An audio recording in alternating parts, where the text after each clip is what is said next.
Good morning. I'm Jim Kavanaugh. My pronouns are he, him, and together with my wife, Nan Kavanaugh, I look forward to sharing leadership of today's service with Reverend Bran Lennox. We are glad you are choosing to join us today for this virtual service while our sanctuary continues to undergo reservations. Whoever you are, wherever you live, whomever you love, whatever you do for a living, you are welcome at the Unitarian Church of Harrisburg. We invite you to join us for coffee hour following this morning's service right here on Zoom. I invite you to take this moment to hold our space here as sacred by remaining muted throughout the service and preparing yourself to be present. Online or in person, we are grateful for this time together.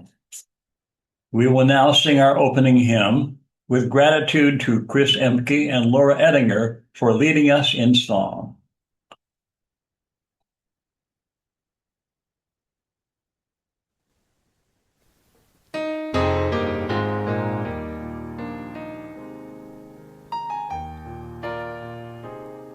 For all that is our life, we sing our thanks and praise. For all life is a gift, which we are called to use to build the common good and make our own days glad. For sorrow we must bear, for failures, pain, and loss, for each new thing we learn, for fearful hours that pass, we come with praise and thanks. For all that is our life, for all that is our life, we sing our thanks and praise. For all life is a gift, which we are called to use to build the common good and make our own days glad.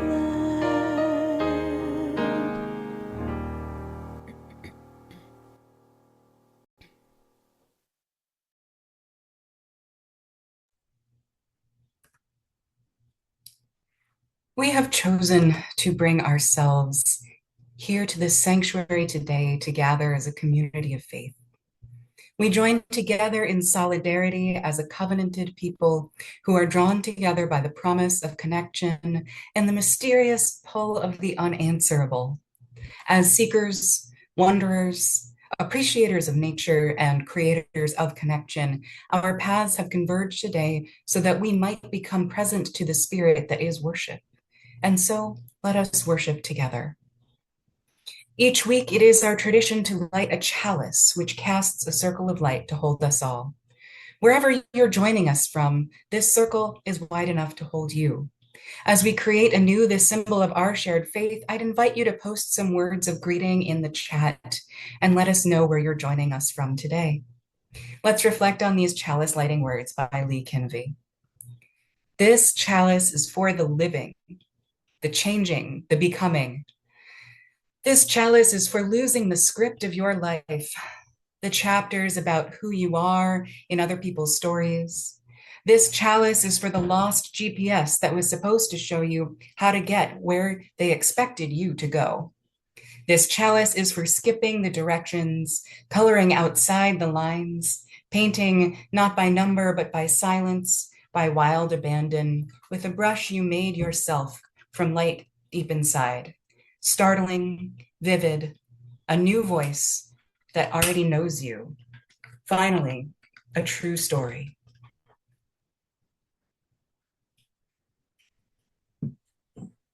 When we gather in community, it's important to remind ourselves and each other of why we are here and what we have agreed to try together.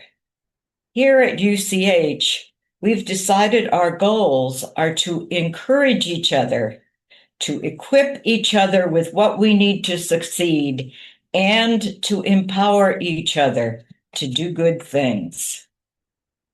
We renew this promise by reading our covenant together. Love is the spirit of this congregation, and service is our gift.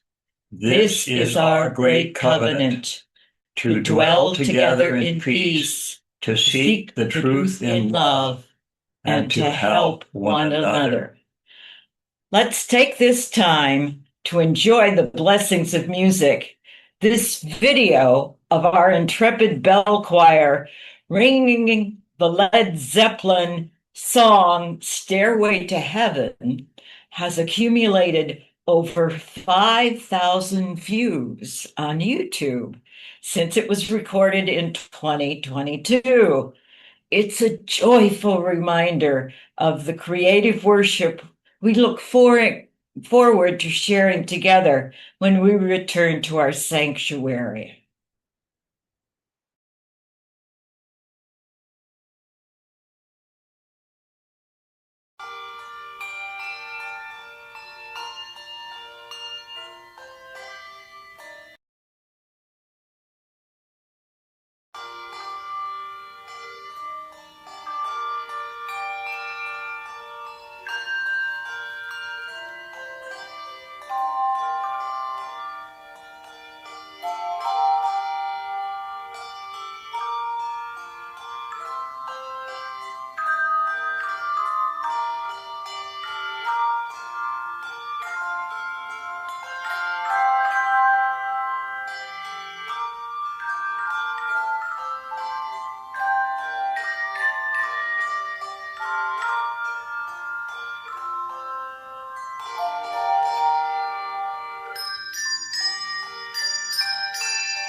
Oh, I'm just going to take a deep breath from that. And I'm sure Led Zeppelin would be super proud of that piece. Thank you. So today's story is titled The Day You Begin by Jacqueline Woodson, and it's illustrated by Rafael Lopez. There will be a time when you walk into a room and no one there is quite like you. Maybe it will be your skin, your clothes, or the curl of your hair. There will be times when no one understands the way words curl from your mouth, the beautiful language of the country that you left behind. My name is Rigoberto. We just moved here from Venezuela. And because they don't understand, the classroom will fill with laughter until the teacher quiets everyone. Rigoberto from Venezuela, your teacher says so soft and beautifully that your name and homeland sound like flowers blooming, the first bright notes of a song. There would be times when the words don't come. Your own voice, once huge, now smaller. When the teacher asks, "What did you do last summer?" Tell the class your story. "We went to France," Chala says. "These shells come from a beach in Maine." A boy named Jonathan holds out a jar filled with tiny shells, so fragile they look like they'll turn to dust in your own untraveled hands. My whole family went to India, Spain, South Carolina. Each souvenir, a small triumph of a journey, their travels going on and on. And as you stand in front of that room, you can only remember how the heat waved as it lifted off the curb, and your days spent at home caring for your little sister, who made you laugh out loud and hugged you so hard at nap time. You can only remember the books you kept on reading long after she had fallen to sleep. And in that room where no one else is quite like you, you'll look down at your own empty hands and wonder, what good is this when other students were flying and sailing and going somewhere? There will be times when the lunch your mother packed for you is too strange or too unfamiliar for others to love as you do. When your own friend Naja will wrinkle her nose and say, "What's in there anyway?" And you'll wonder how she doesn't see the rice beneath the meat and the kimchi. You'll wonder why she doesn't remember that rice is the most popular food in the world. There will be times when the climbing bars are too high, the run is too fast and far, the game isn't one that you have ever really played. "I don't want him on our team. You can watch. Maybe you can have a turn later." There will be times when the world feels like a place that you are standing all the way outside of, and all that stands beside you is your own brave self, steady as steel and ready, even though you don't know yet what you are ready for. There will be times when you walk into a room and no one there is quite like you until the day you begin to share your stories. My name is Angelina, and I spent the whole summer with my little sister, you tell the class, your voice stronger than it was a minute ago, reading books and telling stories. And even though we were right on our block, it was like we got to go everywhere. "Your name is like my sister's," Roberto says. "Her name is Angelina, too." And all at once, in the room where no one else is quite like you, the world opens itself up a little wider to make some space for you. This is the day you begin. The end.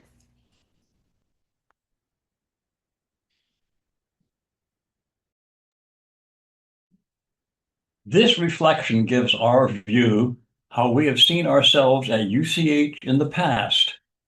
By two people who have held nearly every office in the congregation, served on nearly every committee, and loved the church, warts and all. Jim and I joined the church back in 1975 when our family included a 4-year-old David with another child on the way. There were plenty of young families, and we felt right at home and welcome. The minister then was Reverend Ernest Sommerfeld. He'd come to the UU ministry as his theology evolved from a Moravian Christian background and was proud to call himself a humanist. He didn't have much appreciation for traditional Christians. This was sad because, like every UU congregation, we had both come-outers who defined their views as not at all like I believed before, and others who cherished some of their Christian views. And the congregation was split to the point that taking attendance for the Sunday services had been discontinued because it was seen as a competition between Reverend Sommerfeld and other speakers. When I joined what was then the Sunday Services Committee, we started recording attendance. We had a reputation for being a troublesome congregation. I recall serving on a stewardship task force that addressed our meager finances. As I phoned UCH members about their giving, I began using the initials WPTEG for the response because so many people told me they wouldn't pledge till Ernest goes. After Ernest retired, we had a year of pulpit supply preaching since UUA didn't have interim ministers yet. And then we called a youthful Lee Barker, a lifetime UU, to be our minister. Lee's leadership, along with his engaging personality, excellent pulpit presence, and good people skills, satisfied the full range of UU views, and committees no longer had to compete with each other for members or funding.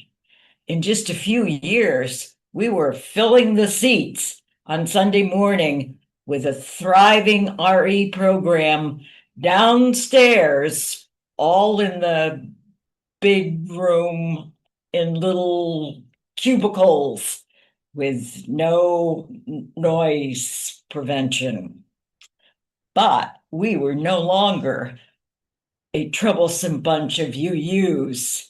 I chaired Lee's Ministerial Relations Committee and enjoyed it hugely because there were no quarreling and almost no complaints.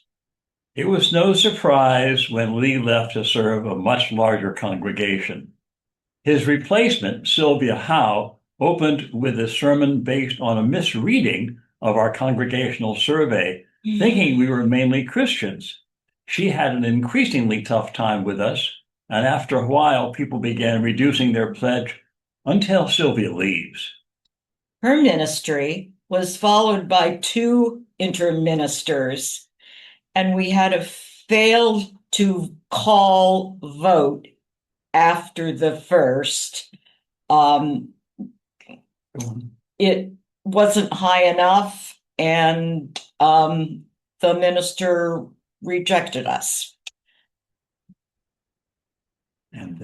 And then we called Stan Sears, who grew us for a while. Then a group of West Shore UCH members, along with folks in the Carlisle area, formed what is now the UUs of the Cumberland Valley. This was a split off, basically, from our congregation. And after a while, some members refused to pledge until Stan leaves, and others refused to pledge if Stan didn't leave. We needed a 2-year interim ministry to get past this round of being a difficult congregation. Then Howard Dana, our longest serving minister ever, 13 years, came and once again grew us. He appealed to a wide range of people of all ages.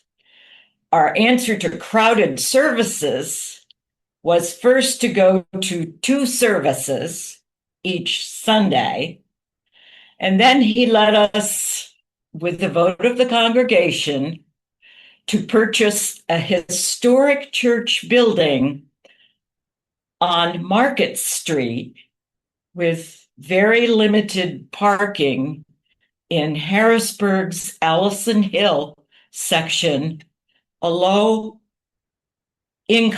multicultural neighborhood.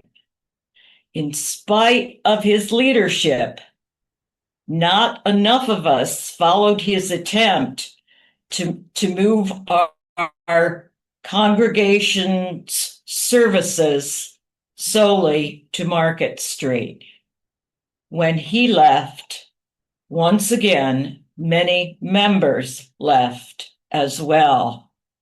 We needed 3 interim ministers and a contract minister to help us cope and, quite frankly, survive this split in the congregation. Sadly, the sense of scarcity of resources, volunteers, congregants, money, plus the difference in cultures and beliefs divided us.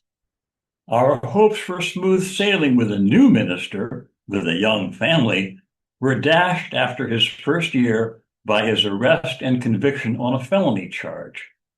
Many UU ministers helped us to survive, and the team of Reverend Kathy Ellis and Reverend Dr. Sandra Feast helped us learn to thrive. With their leadership and guidance, we grew and settled down. Then a search team found us our multi-talented Reverend Bran. Hopefully now we neither see ourselves nor describe ourselves as a difficult congregation.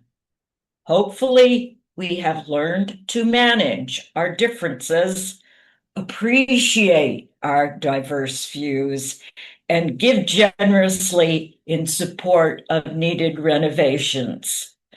Working together, we have our eyes on a future where we cooperate and love and care for each other.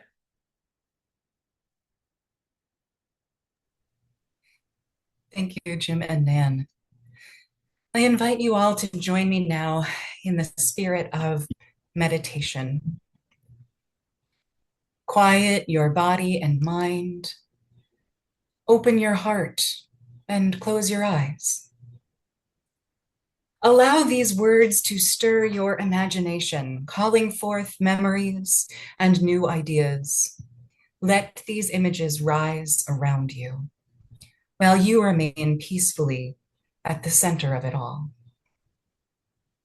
Picture this. Have you ever found yourself in a train station late at night, where the usual crowd has dispersed to a bustling human memory, and the platform becomes a muffled place outside of time, where your thoughts take on a new sing-song, storytelling quality? Or have you ever crossed a bridge and found yourself compelled to stop right at the middle and look down at the water or traffic below in sudden stillness as the flow passes on by? Have you ever entered an elevator alone and felt the world disappear just for a moment as the doors close and the motors start to whir? Perhaps you felt suddenly free to stretch your arms out, or perhaps you caught yourself holding your breath and listening closely for nothing in particular. The name for all of these spaces is liminal places. And liminal space can be found in our life stories too. Whenever you find yourself in between things, when the world feels less certain and reality gets unpredictable, and it feels like nothing is really concrete, that is also liminal space. You might find yourself here when you're between jobs or after an important relationship ends, or when you're moving to a new home, or just after graduating from any academic program. Maybe it's the time when you decided your old name isn't working for you, but haven't landed on a new one yet. Or when your sense of purpose in community is changing, but you haven't yet worked out the details of your new role. Sometimes liminal space is found in the moment when you have a choice about whether to continue on with the same pattern you've been following, or to accept a new path and with it, a new sense of identity. What does that kind of liminal space feel like for you?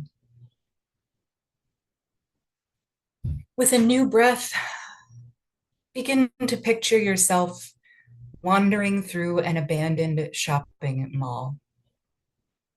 You're safe. You're allowed to be there, but no one else is around. The only sounds are the muffled echo of your own footsteps, or the roll of your wheels on the floor, and the buzz of the lights overhead. The former stores are all empty of goods, just glass-cased rooms waiting for a purpose. You can smell ghostly traces of the floor cleaner, the snack stands, the perfumes and candles, and all the humanness that was here before. The escalators are stilled, and the fountains are dry. The door is nearby, but you can leave and go someplace else anytime you like. For now, you remain in this space and you soak it in. You might feel a little on edge in a space like this. Maybe the back of your neck prickles or your heart beats faster as your instincts ask you to look out for an imagined threat. There's nothing wrong with a little nervousness here, but what else do you have access to feeling? The first thing you could explore is a sense of beauty or aesthetic pleasure in all this. Look for the things you wouldn't have noticed about this place back when it was more familiar. Hear new sounds in the quiet. Sense new ways the light falls through the windows and skylights. Notice the lines and angles made by the empty walls. You could also try feeling curious. Who designed the layout of this building? And how did they imagine it to be? Who built it? What's down that hallway that you've never noticed before today? And what about the future? What might happen in this space next? Another feeling that liminal space offers us is a kind of extreme sense of the present moment. You could embrace the exceptional, quiet, empty simplicity as a chance to clear your mind or observe your own thoughts more clearly. You could let the stillness of this space pervade your very bones, giving you just a few moments outside of time, outside of obligation, outside of expectation. Take a quiet moment now to remain in your abandoned shopping mall, exploring these liminal feelings, and try to hold on to the memory of what this feels like. When you find yourself in the liminal spaces of life, you can always summon these same ideas: accepting fear, finding new beauty in old spaces, curiosity, wonder, and that stillness of being fully present. Our whole lives carry us again and again through liminal spaces, across thresholds to new realities. And one key to resilience is to practice rolling through liminal time without resistance, recognizing it as a sacred part of transition. As we open our eyes and return to the space of the service this morning, let yourself take a deep breath in and a long sigh out, knowing that you are held lovingly wherever you are in this cycle.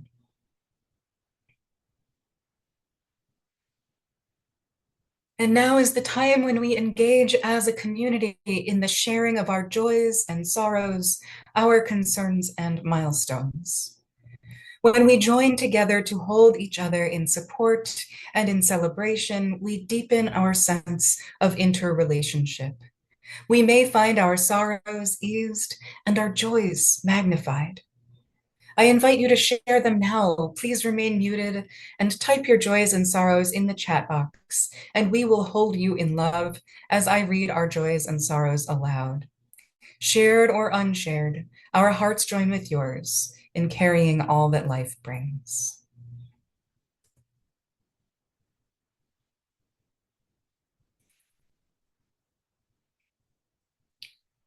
We have once again shared in gratitude for our bell choir, for our incredible musicians and their offerings for us today.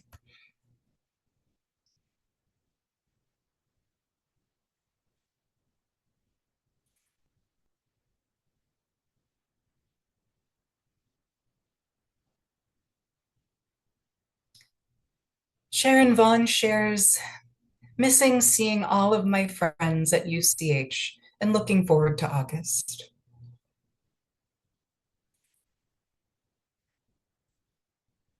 I will share a joy for myself this morning. Today I will be traveling down to Atlanta after this service to spend the week at the annual Association of UU Music Ministries conference, which is one of my favorite events of the year.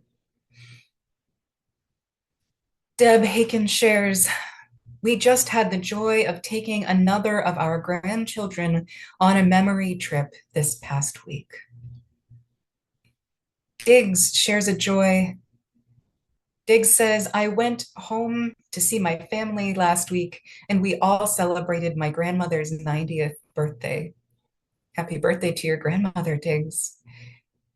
Bart shares a joy. He says, really enjoying the breakout rooms after Sunday services.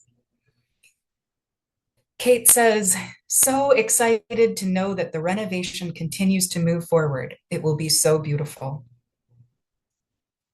Corey shares, proud of my daughter as she was rewarded a commendation medal from the Army. Congratulations. Lisa says, this is Lisa Acri. I'm listening from my hospital bed where I've been since Thursday after complications from a colonoscopy. I'm being released today, grateful for the kind nurses who took care of me so well at Hershey Medical. Sending wishes that you get well soon, Lisa, and that your healing is smooth. Patty Hazel shares a joy. She says, trying to find happiness in this hot, steamy weather. I think I will make a BLT with beautiful summer tomatoes. What delight. We will take the space of a few more breaths so that anyone still typing has time to finish their message.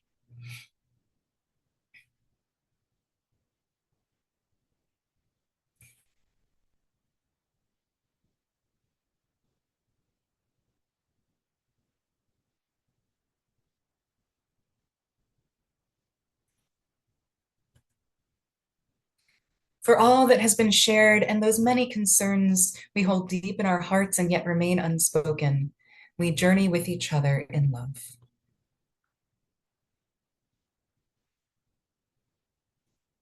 Oh, And we have one final addition here before I go on to my sermon. Kevin Springman shares a joy.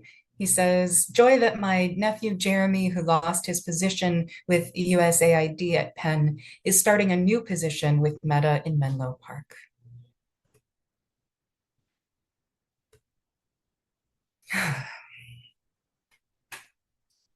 With every congregation I have served, I have felt at some point in our story together like there was a deeper reason the universe brought us into community.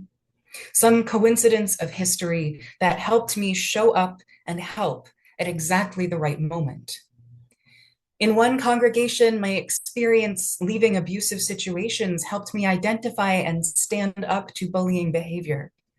In another, my experience with the death of an infant in my chosen family meant that I could help the congregation process their grief after a similar event occurred in their community life. In another instance, my experience of having worked with their most recent beloved minister made it easy to understand exactly the type of non-anxious presence this group needed most. This always makes me feel so grateful when I find these resonance points. No, I'm not saying that the suffering was warranted or necessary in any of these situations, but I'm grateful for a sense of purpose and opportunities to offer healing, augmented by my own journey. When I was first getting to know the UCH community, the reasons we were connected felt obvious. There are many reasons why this feels like a fantastic fit. And there is one very difficult one. I am a survivor of the same type of transgression for which your last minister was convicted. I know on a profound level how people like him operate. And at least that's why I thought I had been called here. And while the parallel experiences are important, it turns out that the main focus of our work together so far has mostly focused on other challenges and areas of growth. Recently, I realized for the first time what I think our actual special resonance might be. I think what we have most in common is fierce, stubborn independence. You all have struggled through some really rare situations, as I have. You have been at times under-supported by those who should have been taking care of you, as I have. You have been failed by certain systems and had to continue on somehow anyway, as I so often have as well. I have not infrequently fielded accusations of having problems with authority. And while some of those accusations come from a place of entirely warranted frustration, yes, I know I'm very stubborn and never comply without discussion, I actually don't think that a willingness to consider someone in a position of power to be beyond reproach is a virtue. I don't want others to obey me mindlessly, and I refuse to do so myself. Trust is earned, not owed. My own curiosity, independence, resilience, and willingness to forge a new path are all qualities earned through hard experience. It's how I survived the unspeakable on too many occasions. And the same is true for this community. Your special qualities, and truly, this congregation is like no other I have found, were forged in the fires of tragedy, uncertainty, and the determination to carry on in the face of enormous loss, confusion, and betrayal. Here's the thing. Often, these survival-forged qualities come with a side of maladaptive coping mechanisms. What helped get us through back then may no longer be serving us in the present. Sometimes a certain pattern born of past experience becomes entwined with our very identity. This kind of pattern can be so hard to let go of, even when we become aware that we must leave it in the past in order to become who the present is calling us to be. To begin to change, we must shift large parts of our self-perception. Once upon a time, I spent 60 hours per week dancing with a professional ballet company.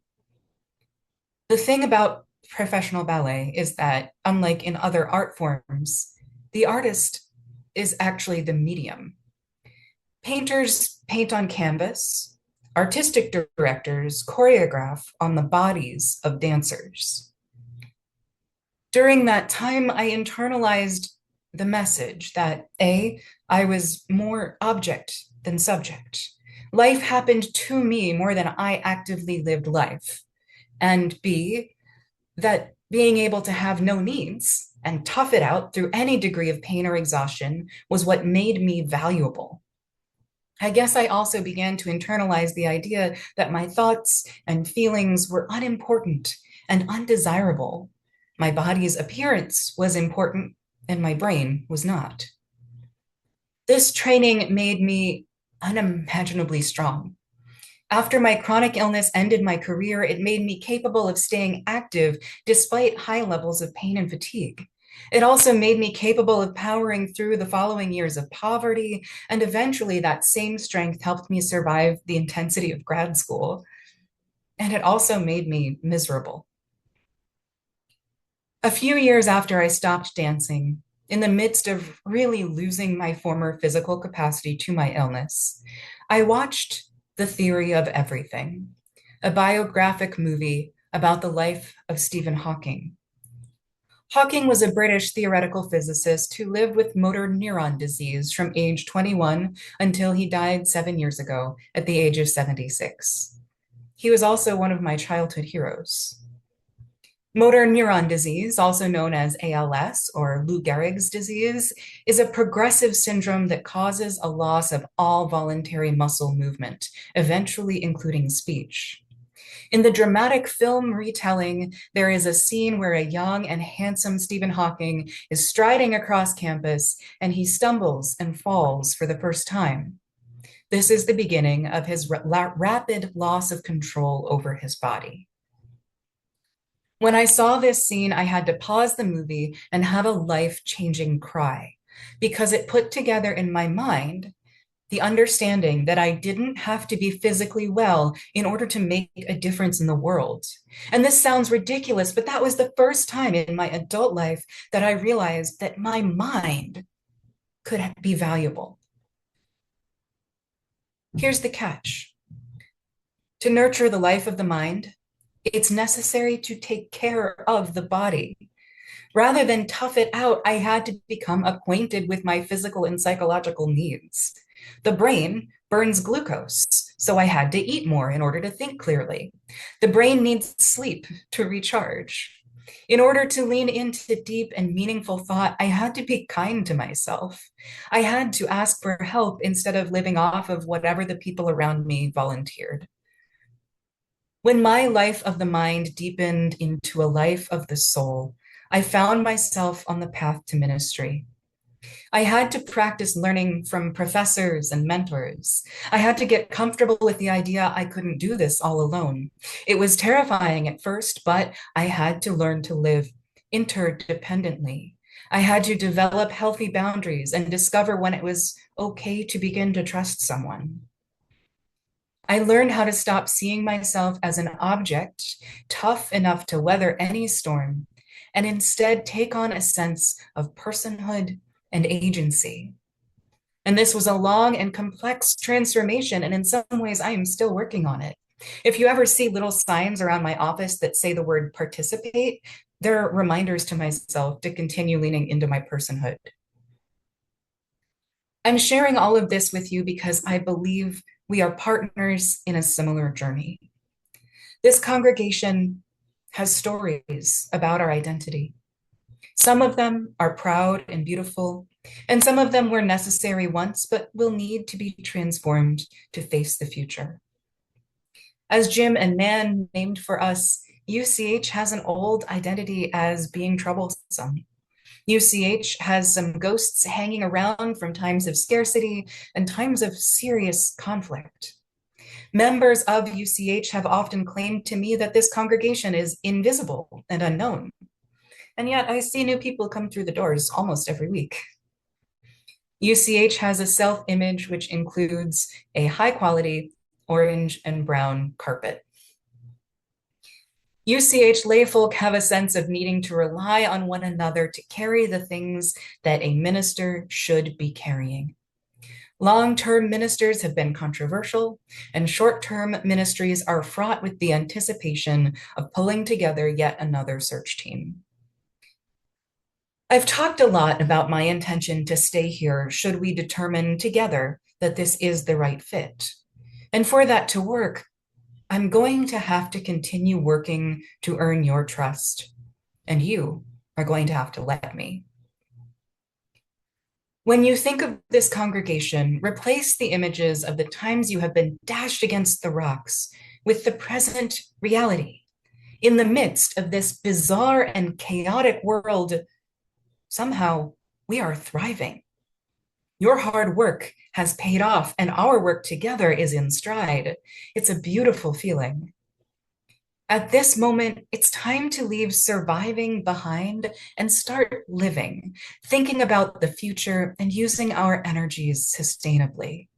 It's time to let go of the adrenaline of fierce independence and let our needs be known and met. In ministry, those who tough it out eventually end up causing harm. I promise to learn from my past transformation and stay in conversation, honoring my needs for well-being so that I can safely devote myself to service. When we make a choice about the life of this community, let's stand by it and move on rather than engaging in endless fear-based re-litigation. The world today is too difficult and too in need of our care for us to continue in the self-image of a congregation of inner turmoil. That's not who I see in this space today. Let's stand in our power, knowing we have enough and we are enough, and put some of this incredible energy into dismantling our own corner of the authoritarian nightmare around us. Let's claim our agency, accepting the present truth of who we have become together. Life does not happen to us. We choose our actions together, and ever may it be so.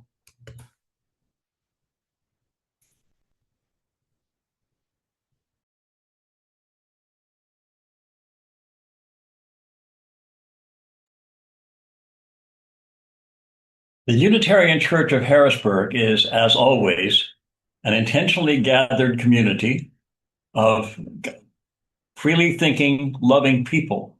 The church is created, sustained, and supported by us. Each week, we take up an offering where we ask each other to share money to support the church. We also use half of this money to help a charity, which is doing important work to improve the world. For the month of July, we're sharing with Peace Promise.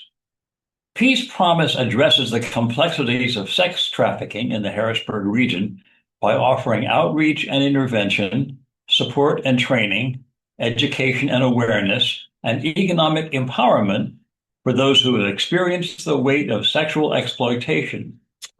They partner with survivors in their healing process to provide for practical needs like housing and employment, while also addressing emotional support and life skills training to equip survivors to thrive on their journey to freedom. If you wish to contribute online, visit uchbg.org and scroll to the bottom of the page for options. Your financial support and commitment matter. Please consider giving what you are able. We dedicate these gifts to the work of this congregation, weaving a tapestry of compassion and action, faith and fellowship, hope and wholeness.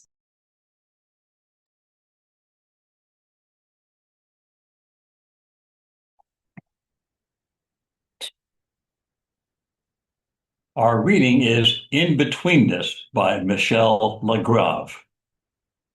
We, you and I, are in between right now, in between what was and what will be, in between who we were and who we will become, in between letting go and embracing, in between saying hello and saying goodbye.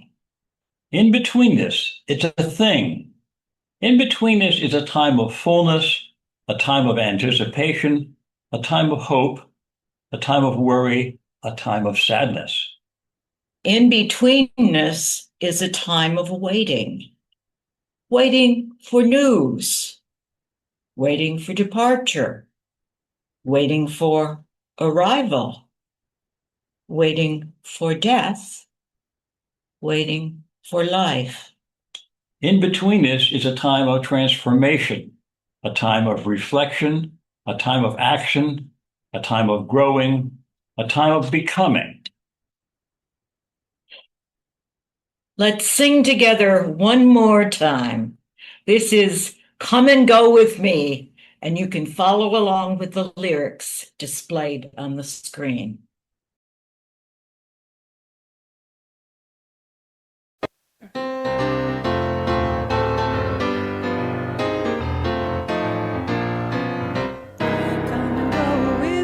To that land, come and go with me to that land, come and go with me to that land where I'm bound. Come and go with me to that land, come and go with me to that land, come and go with me to that land where I'm bound. There'll be justice in that land. Justice in that land, there'll be justice in that land where I'm bound. There'll be justice in that land, there'll be justice in that land, there'll be justice in that land where I'm bound. There'll be singing in that land, there'll be singing in that land. There'll be singing in that land where I'm bound. There'll be singing in that land. There'll be singing in that land. There'll be singing in that land where I'm bound.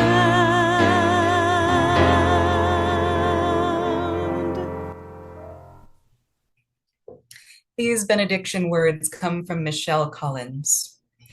Changes abound around us, within us, between us, in our communities, our neighborhoods, and our beloved faith communities. Changes abound. May we each find the balance point we need as we move through our ever-changing world. The balance between the old and the new, between the known and the unknown, between the familiar and the perhaps bold and risky possibilities that may be there waiting.